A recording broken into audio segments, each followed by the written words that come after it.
Hi అండి. మళ్ళీ చక్కటి మినీ వ్లాగ్‌తో మీ ముందుకైతే వచ్చేసాను. ముందు రోజు రాత్రే అంట్ల నీళ్ళు తోముకొని అదేవిధంగా కిచెన్‌ని కూడా చాలా క్లీనింగ్‌గా ఉంచుకోవటం వల్లే నాకు పని అనేది కూడా చాలా తొందరగా అయితే అయిపోతుందండి. వీటికి సంబంధించిన వీడియోస్ అన్నీ మన ఛానల్‌లో అయితే తప్పకుండా ఉన్నాయి. మీ అందరూ కూడా ఓపెన్ చేసి చూడండి.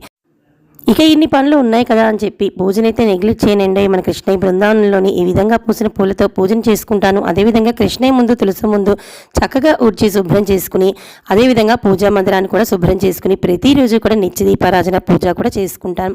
ఈ విధంగా పూజ అయిపోయి పిల్లల్ని శ్రీవారిని కూడా బాక్స్ కట్టి పంపించిన తర్వాత ఇక ఇంటిని కూడా ఎలా పడితే అలా ఉంచకుండా మళ్ళీ తిరిగి పూర్తిగా శుభ్రం అనేది చేసుకుంటాను. ఇక ప్రతి గదిని కూడా మనం చూసుకున్నట్లయితే హాలు, బెడ్రూము అదేవిధంగా కిచెన్ కూడా ఎప్పుడు ఈ విధంగానే ఉంటాయి. ముఖ్యంగా ఈ బెడ్రూమ్ని ఈ విధంగా తీర్చిదిద్దుకోవడం నాకు చాలా ఇష్టం అండి. ఇక అన్నిటికన్నా పైన ఇలా శుభ్రం చేసుకుంటున్నాం కదా, మరి లోపల కబోర్డ్స్ ఎలా ఉంటాయంటారా? అవి కూడా ఎప్పుడు మనకి ఇలాగే ఉంటాయి. వీటికి సంబంధించిన ఏ వీడియోని చూడాలనుకున్నా మన